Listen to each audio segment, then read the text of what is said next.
Hey, you guys, we did it. I'm so excited. I'm so excited. Today, I hit 101 subscribers on YouTube. That is such a huge milestone for the Viral Vibe Studio. Let me tell you guys, because I haven't been on there a long time, not even a year. Technically, when we were building the studio, we still had, we was building as I was trying to get the software and all that together. So technically, I have only been on maybe 3 to 4 months, and we hit 101. Let me go back. Pat myself on my back by myself. I'm here by myself. Let's go back. Look at that, y'all. Look at that. Won't he do it? Actually, the Vibe Vibe Studio has 5,077 subscribers, followers on TikTok, and 101 subscribers on YouTube. Listen, you might want to get on this channel because this channel is taking off. So right now, in the midst of this, I'm building a sub channel because I'm all into investigation. So I'm starting this investigation segment. It's going to be crazy. I've already ordered transcripts of major cases that are going on. We're going to break them down, timeline, second by second. But I'm going to do this one more time. You guys, listen. I have every right to feel this way. I'm in here sweating. I'm so excited. Let me tell you something. I'm going to tell you why I'm so proud of myself. Because I'm not ashamed to say this. I am the jack of all trades and the master of none. And I decided with this, I'm going full throttle. I am focusing on just this. And it gets a little hard because, I got this. I'm ADHD. I'm like, I got to do this. Nope. And I check myself. No. This is what you're focusing on. And you're going to master it. And you're going to read every guideline. Listen, I think I've mastered the algorithm on TikTok. So if you need help getting your TikTok numbers up, I have the answer. I promise y'all. Promise y'all. But thank you guys so much. Without you guys, it wouldn't be possible. So go on and like, share, subscribe, follow your girl. I promise you it's going to get better and better and better. So I'm going to actually start doing some giveaways. I want to do some monthly giveaways to like my 20th follower. I'm coming up with a whole bunch of other things that I want some incentives. I'm going to do some monetary incentives. I also have merch, so I'm going to be mailing those things out for everybody, and not everybody. I'm talking about the ones that get on here. So my next goal by the end of next month for YouTube, it's just 100. I take small. I'm baby steps. Listen, baby steps. I'm going slow, so the people that do follow me, they are authentic, and there are people who love the content that I share. So, like, now on YouTube, I'm doing, I don't like to call it reaction, but I am reacting. That's why I wanted to separate and do that sub-channel where I'm not reacting. We're just going back and forth with each other, trying to break down these cases. I'm going to be doing cold case files. I have the transcripts coming for the Janiyah Russell case. The Jakari case, I have their files, and I have I just ordered their 2 files, transcripts, because they've already been to court. And I ordered the 911 operator for both of those cases. So I'm telling you, that investigation page is going to be off the chain. So I'm going to start off with like one segment a week on Viral Vibes, but the sub channel, I'm going to see how my subscribers are feeling this, and then I'll branch off and really go full throttle onto my second channel. So I'm excited about that. So I want to order the transcripts. So it's another case that is really big. It's a cold case. So I said, once I receive these, because this is my first time ordering transcripts and ordering 911 calls. Never done it before. So I was nervous. So I called the lady in Vegas. I'm like, hello. Like, I'm the one that's in. Like, I did something wrong. I would like to order. I'm like, is this legal? But yes, it is. If it's public, it is. But there's some things are redacted. So if it's redacted, no, you can't get them. You will have to pay per page, but it's okay. Some records may cost $600, whatever. It's worth it. So I'm full throttling with the Jakari case, the Janaya case, and I can't remember the name of the other young man, but I haven't ordered his yet. So I have that coming, and that'll be here, they said, within the next 2 to 3 weeks, which is nice. So I'm just building the content for my investigation channel. So, but anyway, let's get into it. So today we still on this old crazy Mitchelle Blair with her crazy self. These poor kids, this mama. No, let me not say that, because I went back. Let me see what I got over here. Now, I did go back on her to try to figure out, because my thing was, who was this woman before she became Freezer Mom? You know, sometimes things happen. You know, she was left by herself. Baby daddies were both in jail. She's already had mental problems. The family was aware of it. She alienated herself from her entire family. They would call. Now check this one out. Her family didn't know that all her baby daddies was in prison, allegedly. So she said they would call and she would tell them, oh, they with their daddies. So she purposely did this. Why? We haven't figured that out yet. But I will say this. Let me see. Okay, so this timeline, we went through this. Now this is our second day on this. So 2012 to 2014, she alleged abuse claims inside the household. So why she was doing these things, I wish I can get into her head. I think that'd be even better. So like I said, this is part 2. We still breaking it down. So why did she do this?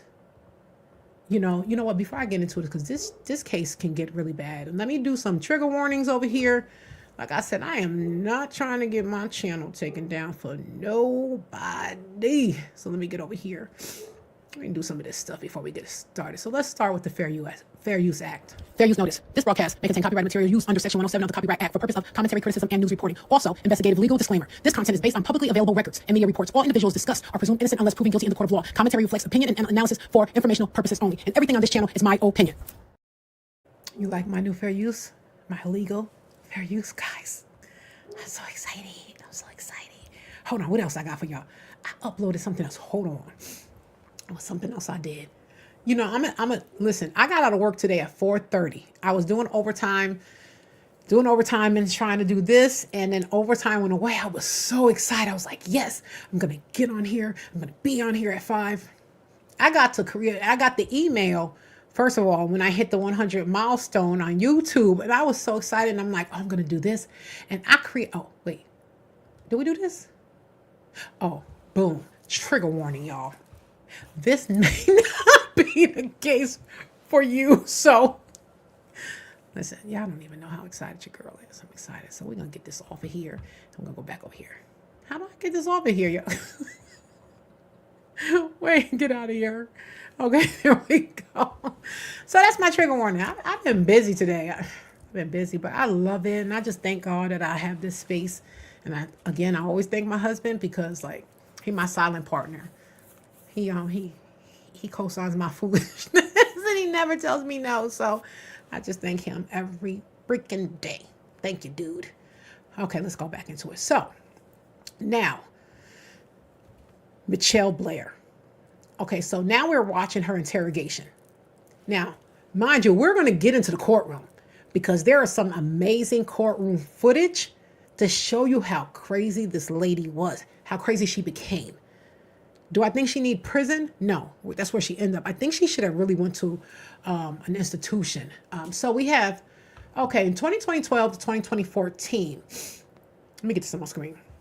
Where we at? Let's come down. Okay. So you guys do know that this case was named the most disturbing case in child abuse. I gotta be careful. In CA history. But anyway, so the timeline, 2012 to 2014, alleged abuse case claims inside the household. So she was already complaining. She started complaining back in 2012 before she did what she did to her children. So I really think, because the family was saying, no, this is not happening. They were going there and the cops were asking family questions. She had CPS was going in. The family is saying everything appears to be okay. So this is what she's doing. 2012, her 9-year-old son, we're going to not say his name, They do mention it on the, it was redacted because he's so young, but somehow it made it into these YouTube videos, which I don't like. So I'm not going to say it. So 2012, her 9-year-old son was deleted in 2014, but these allegations were made against him in 2012 when he was only 9. Then she had another child who was 13. But now, mind you, she was 11 when Mitchelle started making these allegations against her. Now, mind you, I don't went through this case with a fine-tooth comb. I'm reading the transcripts. I'm listen, I think this was all fabricated. I don't know why she did it, but there was some issues with her way before she started saying these things about her children. Okay, so we got 2015 now. It's 2015. She gets evicted. She's evicted. Now, mind you, the house sat there 6 months before anyone got into this house, although the eviction process was complete. So the landlord never got in. No one ever got in. So now the landlord's like, okay, I want to start renting this place. So it's time to get in here and clean. So they get in there. They're moving everything out. Get to the refrigerator, the freezer, and the freezer's in the living room, which is weird as heck. They go to lift up the freezer, realize, oh, this is heavy. Must be food inside of it. They opened it up, and I'm not going to tell you what they seen, but we're going to get it. This is part 2. So if you want to get the real on part 1, so you can understand where we at in this, okay? So now they're in the house. They open the freezer. They see, and then they call the cops, okay? So let me see. It says the landlord arrives. He calls the deputies for the eviction. Deputies discover a strong odor. The babies was found inside the freezer. 2016. She pleads guilty. Not only does she plead guilty, you guys, you don't even understand what this woman did in court. Like, we're gonna get into it, but you keep going. Let me keep going with this. Yeah, this is a good case. I'm excited. You know, listen, this is what I do for a living, but I'm on the medical side of it. But I love this. It's like feeds my soul. Okay, hold on. Here we go. Why is it not? Hold on. Oh, I didn't add it to the stage. Sorry, my bad. I learned something else today. Did you guys know that if you're in the video and YouTube and you hit the letter T, hit the T. Hit the T, it goes into cinematic wide. So it gets rid of everything that's on the sides and it drops it down below. Just trying to share my knowledge. So let's blow this up and get going, you guys. Thank you guys for being a part of the Vibe Vibes family. I appreciate everybody. Let's try to get to 140 by the end of March. Okay, here we go. Oh, my bad. Was backing up, and I asked her, "Oh, have you been doing this to him too?" And she's like, "Yes." If she was doing that to Stephen? Yes. Did you do this? I'm looking at her, and then that's what kind of me up because Stephen was always. Let me stop here for those that didn't see part 1. The allegations that mom is claiming is that the 2 older children were SAing the younger children. Now, mom claimed that they were SAing these children for years, which makes no sense because they lived in a very small apartment. Mom did not work. So where did they have the opportunity to do what the mother is saying they did, which is horrific, you guys. It's horrific. It's so horrific. Let me tell you something. I got to zoom in. It is horrific, the things that these children, she claimed, allegedly did to their little brother and sister. Let's keep going. It's an arm baby. People was like, "Oh, you hang on your shoulder." Sony, she said yes, because it was right here telling everything basically. Mitchelle admits that she choked Stoney while she confessed to the alleged assault. This makes it hard to judge how reliable the confession is, because she would have been fearful for her life at the time. At what point do you kill Stoney? I hit Stoney in the head. With what? Like a stick. What was that? It's like a stick. Mitchelle takes a few long pauses before responding, which isn't her normal speech pattern. She struggles to say that she hit Stoney on the head, or maybe she hesitated because she was trying to remember what happened. Hitting Stoney in the head with a stick is a felony assault, as she's using a weapon to assault her. Just a wooden stick?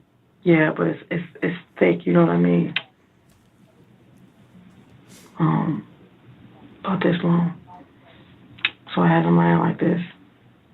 And while I was talking to her, when I'm looking at her, and I'm just asking you, why did you do it?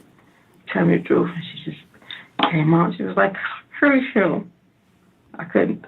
So I'm hitting her in her head, and I'm like, he was a baby. How big was it? About that big?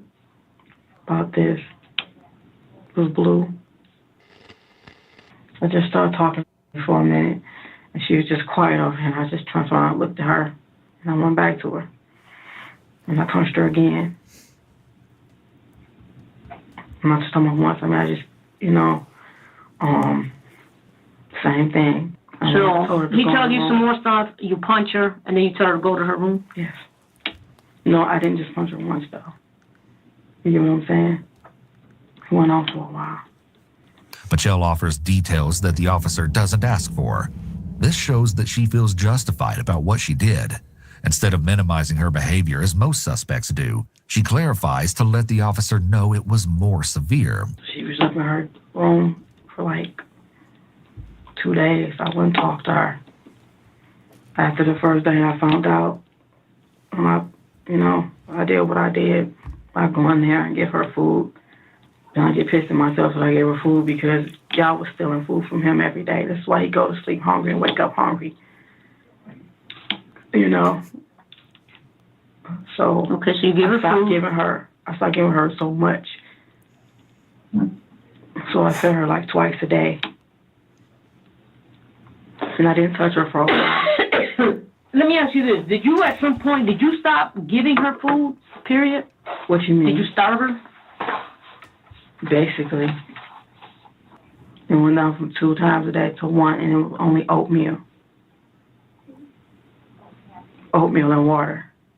Like Stephen, Stoney didn't die in the heat of Mitchelle finding out about the abuse. She was slowly and methodically killed by being repeatedly harmed, starved, and tortured. This evidence shows another premeditated kill. Now, you guys, check this one out. This went on for months. She tortured these two for months. It was the things, she did everything but pluck off their toenails and their fingernails over allegations that she made up in her own head. These babies had to suffer. They did absolutely nothing. They did nothing. Let's keep going. This case gets crazier and crazier and crazier. I promise you, it gets crazier and crazier. Let's go. So you basically starved her, right? Is that how she dies? No.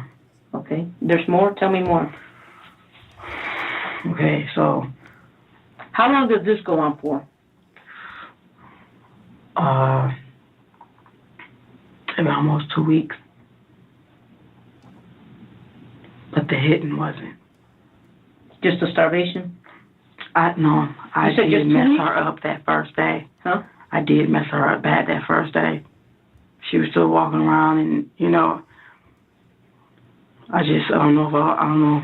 I was functioning, but I take her little food up to her, and I even go up and I sit in the corner and I just talk to her and I look at her like. We talk for a second, I just say how to do this and I just talk about all of us and what we're supposed to be like, and I just leave the room. This again shows Michelle's depravity, because just like with Stephen, she went from talking to these children, which is something that's done when a person is in a more calm and rational mental state, to then inflicting abuse that ultimately killed the children. This is what I'm trying to get to him, trying to tell her, give me a hug, say you don't love your brother, you can't tell him that. She says he's retarded. He heard her say that. He's retarded. He's annoying. Yeah. And she just went, oh. She cried because I wanted her to give him a hug. And I'm sorry, guys. If y'all see me over here sweating, let me tell you, these studio lights, oh my God. So if you hear something in the background, that's my fan. It gets hot in here like crazy. All right, here we go. Let's keep going. This lady's in. I feel bad. I don't want to call her crazy. I just think she needed help, but to go to this extreme, I don't know. I said, you don't love him, and she was like, no. I remember I punched her, and I told her to say it again. She's saying no, like, it hurts you. You hate him that much. You don't want to hug him. And So what did you do when she did that? the blue pipe, Excuse me? the blue pipe, the wood thing. Uh-huh. Was it a pipe or a stick? Well, it was, you know, you can, I guess you can, it's a wooden, but I call it a pipe because it's, if you hold it in your rounded? hand, yeah, and it's blue. Where did it come from? One of the bad parts, like, you know what I mean? What, was it metal or was it wood? It's wood. And it was about a foot long? Thick. Okay. Okay, so you hit her with that? Yeah, when I say thick, it was thin, but it was sturdy. That's what I'm saying. Like it, you know. I hit her with that. Where did you hit her at? I hit her in her head, mostly in her head. She had Several times? a lot, yes. Like, little lumps everywhere. So she survived that assault? Yes, and she was fine. Not fine, but she was mobile. Okay, so what happens then? Does she go to her room? Well, that's, okay, so I'm trying to get to this part, but I'll finish this out. I was looking at her like, what the f***? And I just grabbed her, and I'm in the closet. Just got a towel, and just put it right here, and I put ice wrap in it, told her to get in bed and just keep it back. She asked me, could she sit up? So I said, okay. You said you go in the closet and grab a towel? Yeah, go in the closet. You know, the crazy thing about what she did was she would torture them, treat them, wait for them to heal, and start all over again. Can you imagine? We run from when we get a little beatings, or I don't like, you know what? Back then, that's the problem. These kids need to be. But I'm just saying, can you imagine? You'd be scared. Your mother said, "Oh, the teacher don't call. The teacher don't call. My job today. When you get home, yo is grass," and you're like, "Oh my God," and you only got it for that day. Or sometimes you may come home and it's like, you know what? You're on punishment. You're grounded. She tortured these children day in and day out. She took them out of school. So that's my problem. They're not in school. People know they're not in school. Where's the teachers? Where's the principals? Where's CPS? Where is everybody that's supposed to be looking for these children? Come on now. Everybody failed them. And my thing is, when everybody failed them, they need to do a chain line, lock everybody up. Everybody that didn't check in, everybody that didn't come see grandma, grandfather, cousins, uncles, daddies, teacher, principal, the church, everybody failed these kids.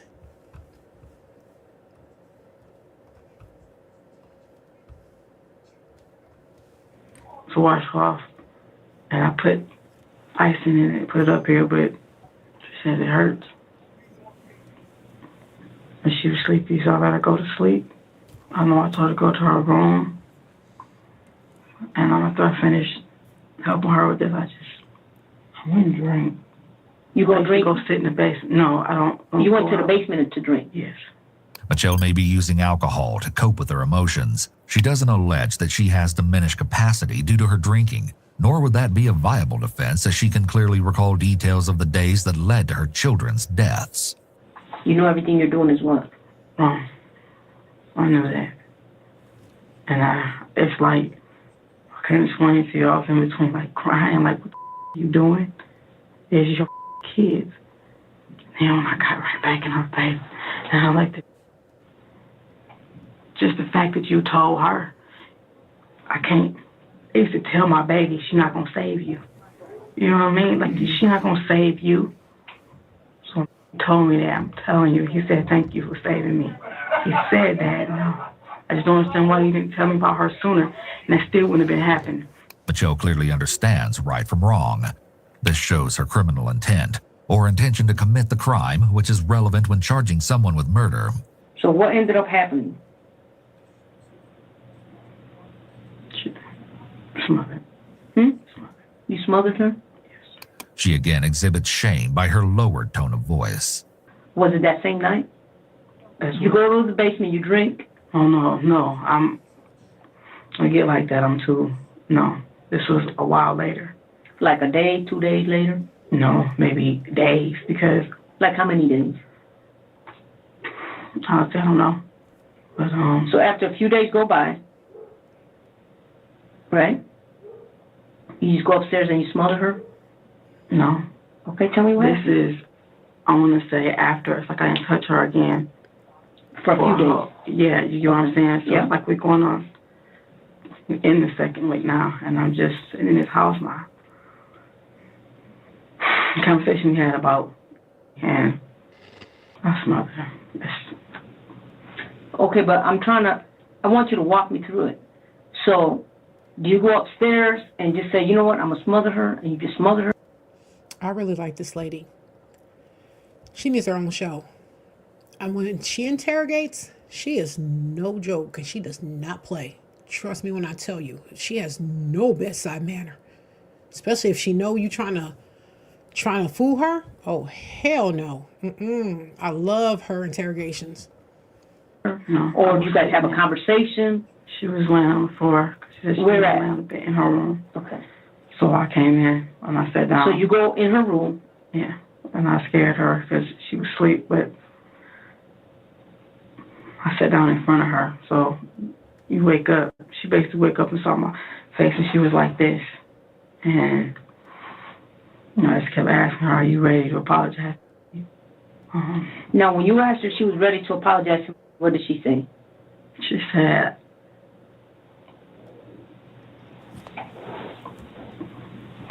there's nothing wrong with my son. That's all I know. Nobody's saying what's wrong with your son. What did she say, though? When you said, are you ready to apologize to what did she say? She doesn't want to apologize to him. So she said no? Yeah, but it's like, it wasn't a flat out no. It's like, I am sorry for doing it to somebody, but you're not sorry for doing that to him? This is what I'm saying. Like, what did she say? What did she say? She just looked at me. So she didn't say went nothing like this. Stoney doesn't do that. She's been hard to get answers out of. She's like, and I'm like, Stoney, are you So she gonna never fucking said no? apologize? She was saying no a couple days before, and that's what she kept saying no. So I'm like, are you ready to apologize to him? She just said, I'm sorry for doing it to. How are you not sorry for your brother? She said she was sorry for doing it to what? No, I misspoke. Not for doing it. She said, I'm sorry for doing it, period, to somebody. But you're not going to say you're sorry for doing it. If the whole abuse story is in fact some sort of delusion, and if Mitchelle does have a history of being abused herself, then this scene that Mitchelle is describing almost seems like she's trying to elicit that apology for herself. It's possible that Mitchelle may have been having conflict with Stephen before she murdered him, and possibly also with Stoney when she targeted her. The conflict could have been related to other issues, and this may have triggered Mitchelle to choose Stoney and Stephen as the guilty ones. Since her claims of the abuse towards Alex weren't confirmed, it's important to consider the very likely possibility that Mitchelle wasn't really defending Alex. It's very possible that this tragedy that occurred... I'm sorry. I hate that my husband be sending me little messages and just be making me laugh. This is a serious case. I can't be laughing right now, y'all. Anyway, go ahead. Let's go. in Mitchelle's home was the result of long-standing child abuse inflicted by Mitchelle onto her children. When childhood abuse is chronic, and when the parent inflicts severe forms of abuse that cause serious injury to the children, there's a risk of the parent one day going too far. The abuse can easily turn deadly, which seems to be what occurred with Stoney and Stephen. It seems that Stoney's death was more so a direct murder, unlike Stephen, who died as a result of the abuse. Maybe because Mitchelle felt that what Stoney did was worse than what Stephen did. Plus, she later learned that Stephen had been allegedly abused by Stoney. So this caused Mitchelle to see Stephen as a victim like Alex and like herself. So you punched her? Yes. More than once?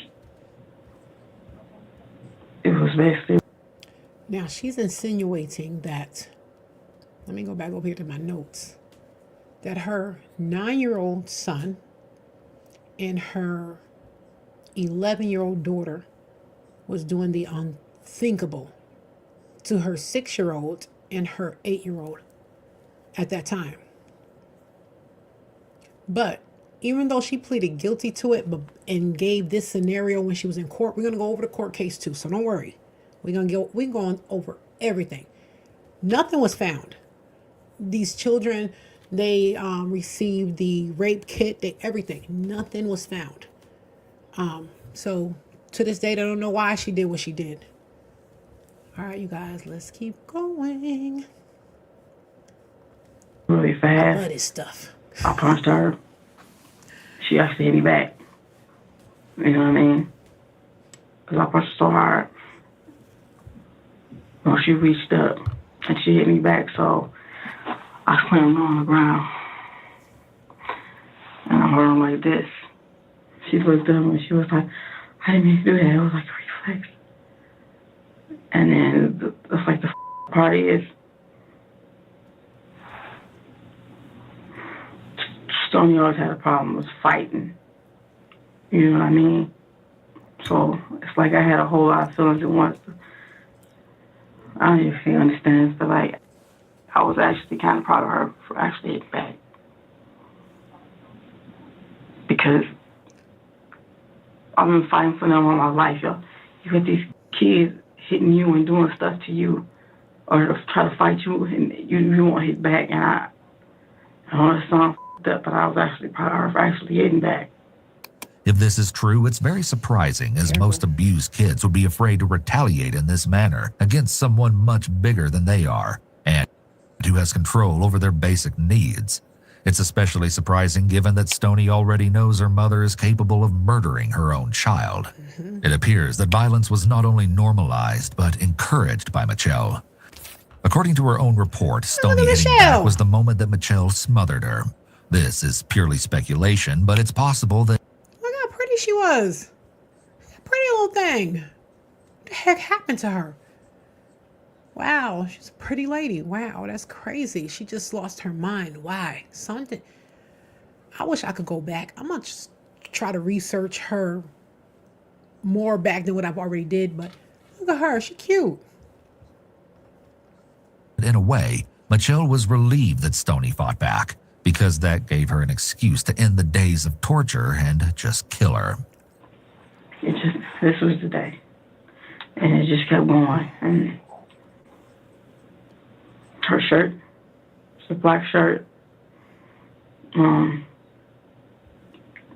just picked it up and I put it on her neck. She really fighting back, you know what I'm saying? When you say put it around her neck, what do you mean? You tied it or you held it, you choked her? I put it on her neck, and first I was in front of her, but as we tussling, and we both fell, cause I'm heavier, you know, and I'm holding it, but that's still not what did it. And yes, I did tie it because before I got up, I remember I tied it. And she got up too, and of course was backing up for me, trying to get away from me.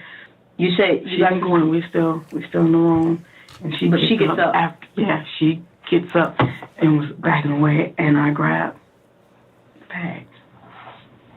Okay, you grab a bag. I just. And you put the bag over her head, or you just put it in her mouth? No, I held it over her. You what? I did both. I didn't put it in her mouth. I held it over her nose. At first, you know how you. And then I put it over her head, and then I did like this.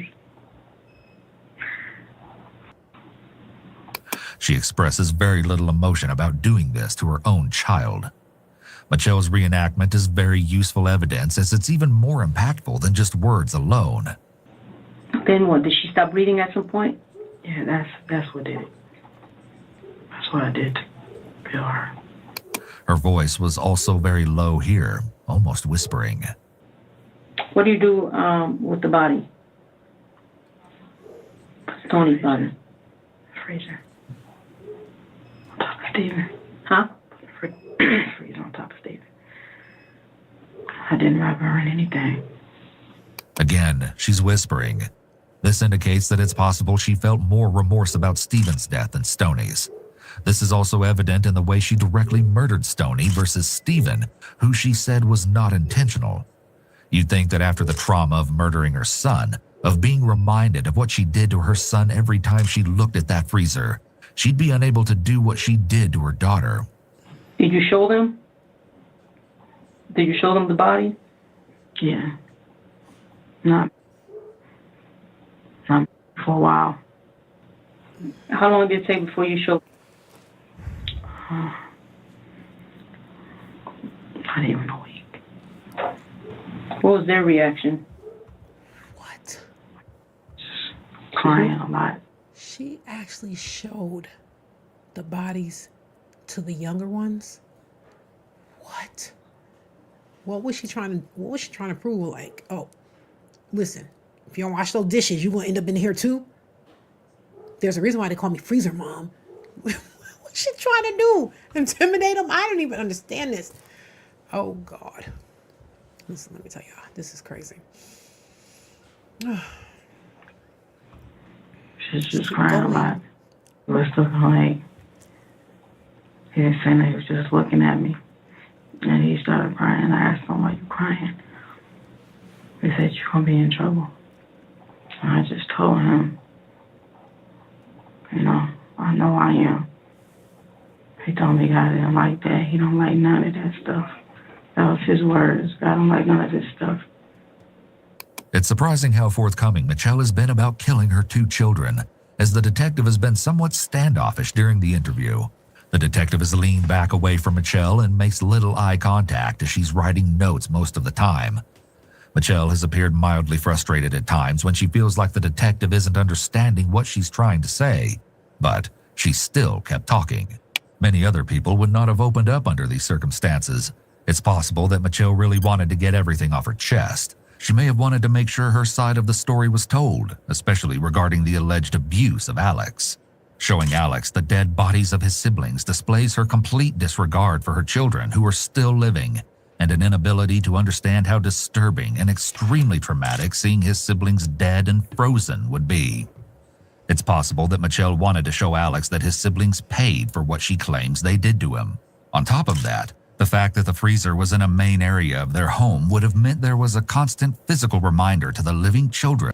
That's what I couldn't understand. Why was that freezer next to the TV in the living room, the common area? See, but this guy is speculating why she did what she did. But I don't think anybody can get in the head of this woman, because no one can get in the head of a woman who deletes her children. That is something so deep. I don't even want to go that deep into her head to figure out, why would you lay on your back? I don't know how many hours she was in labor, but 36 hours, whatever. 2 hours is too much. And you did it 4 times? Let me tell you something. This lady needed help. Medical help. She don't need to be in nobody's jail, nobody's prison. She needed to be in someone's institution. This is just the beginning, you guys. Because in court, she literally says, I don't want no court. I don't want no jury. I don't want nothing. I'm going to just spill my guts to the judge because I'm pleading guilty. I don't need all this. Let's save the taxpayers' dollars. This is what she said. Let's save the taxpayers' dollar and let me get in here and confess in front of the judge and we get into it.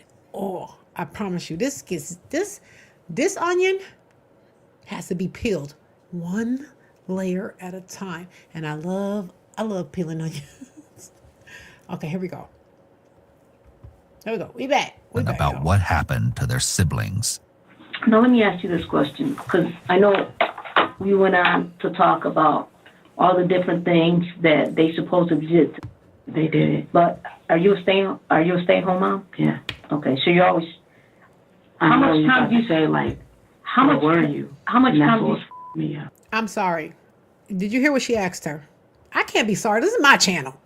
And we talking about it. She said, are you a stay-at-home mom? She said, yes, I am. I'm not a stay-at-home mom.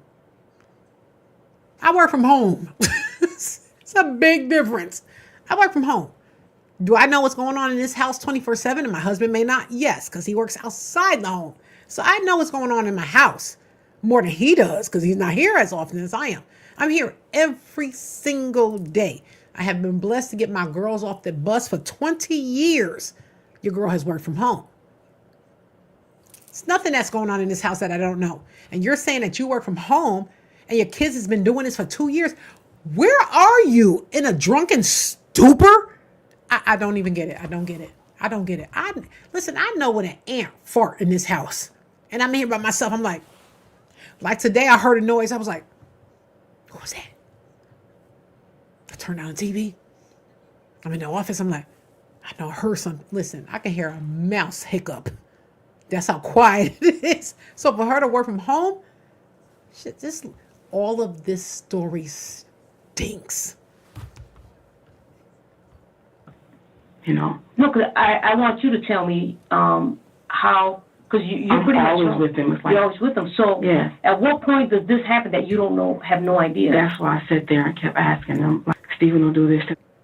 If he says, Mom, can we go upstairs and play? We want to play with our toys. And I'm like, no, sit down here and watch movies with us. And he quiet and he said, we want to play upstairs, y'all girls. And it came from Stephen. This is to get him upstairs. Then you hear a big ass boom. He's like, what is that? That's Stephen knocking him off the bunk bed, like straight off the top bunk bed. I didn't know all this till after that, but it's like they're brothers. Like Aaron was like, y'all girls, I don't want to watch this movie, or can we play? How many rooms in your house? 3. Are you sure? What do you mean? How many rooms you got? Bedrooms? Yeah. 3. The detective may be trying to get her to recognize the big hole in her story. When would her older kids have had the opportunity to abuse Alex if Mitchelle was always with them? Did you, when I told you that, did you ever try to seek any type of help? No. Why not? If I did, I would have to leave them Not necessarily. right then. Why would you have to leave them? If somebody's doing something to your child, why would they take your child from you? Because that's brother and sister. That's brother and sister, and that's in the family, and it's like, that's brother and sister. But so I could see that. They would take the offender out, not the innocent party. But then you look like, how did this happen? Okay, That was all in my head. Like, I want to stay with them as long as I possibly can. I knew this day was going to come. Do you feel what you did was wrong? I know it was wrong. What do you But think your punishment it's wrong should in be? the eyes of God, okay? In your eyes, I'm asking you, not in the eyes of God. In your eyes, do you feel like you did what you had to do? I didn't have to do that. It was wrong. Mm-hmm. Look, I don't want to say yes, but my son told me I saved him. Michelle's emphasis that Alex said she saved him shows that she may not think what she did was wrong despite understanding it's illegal. On the other hand, it's possible that she's lying that Alex told her that she saved him in order to justify what she did. By doing this, she can portray herself as Alex's hero. Let me ask you this. Do you think your son has a problem? No, Because you said that throughout this interview. because this is what had me so scared. You told me several times that your son doesn't have a problem. He doesn't. So why would you bring that up? Nobody's accusing him of having a Because problem. that scares me. And how you read it back, it's like, yes, those are my words, but just to hear it like that, I don't want people to think, this is my biggest fear. When I'm gone, people are going to be unfair to me because y'all are thinking like, oh, he got to be crazy. Somebody done, his brother and his sister, he crazy. I don't want people to shun their kids away from him, for him to not have friends. Her concern about what other people will think of Alex is delusional. These concerns are also extremely minor compared to the things she had him endure by killing his siblings and showing him their bodies. Yeah, did school ever inquire about them, stoning and... Attendance, you know what I mean? And basically I dropped them. And actually I told them I was moving. So that's how I was able to drop them. I went up to the school and I was talking to the teachers and I actually wanted to tell. I started going into it and someone told me to stop. But I was telling one of the told teachers aide what had happened and the security guard, but I didn't tell them that I did anything to them. I just, I'm dropping them. Try to see what we can do. I told them I was moving out of state with my brother. Children are not legally allowed to drop out of school until between 16 and 18, depending on the state they live. In Michigan, it's 18. Give me 1 minute. I was thinking the same thing because I was wondering how she was able to get these kids. I know you have work, at home schooling, but these kids have been in school for all these years in the same school. So how was she able just to walk it? I don't. No one asked questions, and I think that's the problem. Nobody asked any questions. Come on now, they've been there in the same school their entire lives, and she walks in one day and say, "I'm pulling them out," and everybody said, "Okay." So that's the thing. We have to be okay with asking questions. I don't understand. Make this make sense to me because I don't understand. And if you don't understand something, I promise you it's not right. And that's that discernment that come like, I don't understand. I don't get this. This is not making any sense to me, especially if you are a sensible person. If something don't make sense, you better question it. I promise you. What I need you to do in the meantime, I need you to start reading these. These are the questions I asked you and the answer that you have answered.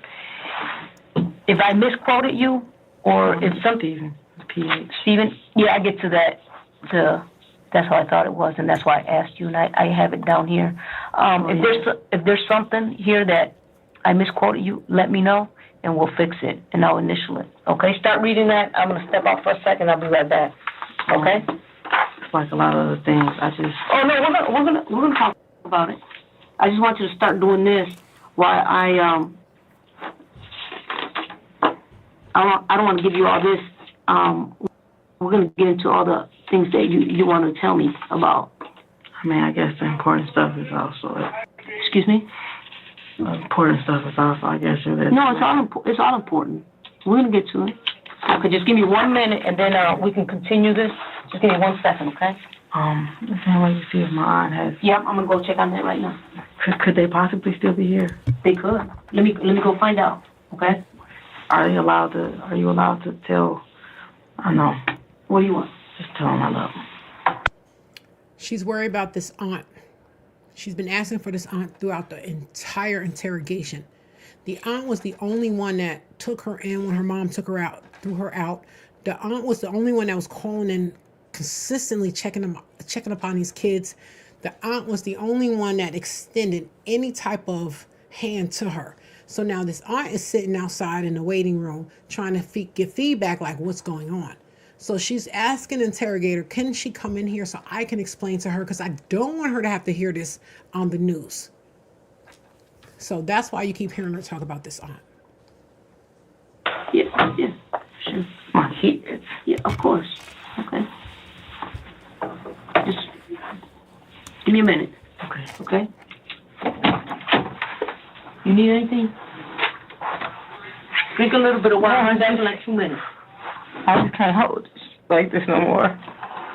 It's like, I understand. I'm gonna come back so we can get it off your chest, okay? The officer steps out and allows Mitchelle to read over her answers. This is done so that later she can't claim she misunderstood the questions, or the officer fabricated her answers and didn't write what she actually stated. Obviously, the tape can also confirm what was said.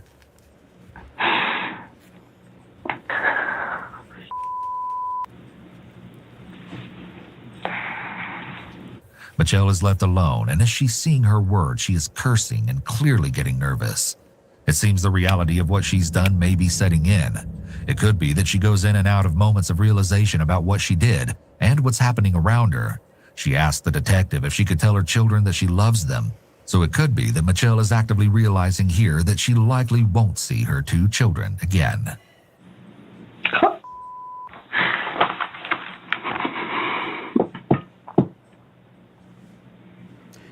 think, like I said, this is a 3-hour interrogation. So I will be doing this in parts. So I'm trying to do it in 60-minute parts so we can give each part equal amount of attention. So anyway, we're going to end it for tonight. But I do still want to do this, though, you guys, because I'm so excited for the Viral Vibes family. I already told you, we done hit. Fair use notice. This broadcast. Look at that, y'all. We did it. So I'm looking for, I'm going to go reach for maybe 40 for the March. Who knows? But listen, one more time. Thank you guys for being part of the Vibe Vibes family. Please like, share, and subscribe on YouTube, TikTok, Instagram, Kick, Twitch, Patreon, and X, you guys. We're everywhere. Listen, if you got another platform, let me know about it. We're everywhere. I'm going on slowly on all these platforms because I don't have the computer system that can feed all of these just yet. But I will be investing in some good equipment that will allow me to do all of this because I have the capability to do all these platforms, but my laptop is saying no. So I go on Instagram, Kick, and Twitch at one time, and then I'm just back and forth. But there will come a time where we can just do this one and done. So thank you guys for hanging in there. We're at over 100 subscribers on YouTube. We're over 5K on TikTok. So I am extremely, extremely excited for the future for the Viral Vibes studio. So you guys be blessed, be safe, get home, hug your family. Tomorrow's not promised to nobody. Husband, if you're on, he's my silent partner, and he can be very silent. He don't be putting nothing in the comment. He don't be like, babe, well, good job, well done. No, he just be in the background just peeking. All right, you guys, have a great night. See you tomorrow with the rest of this story. This story is probably going to go on for a week because we haven't gotten into the court case. She's just here spilling her guts, but it gets deeper, you guys. Talk to you later. Bye-bye.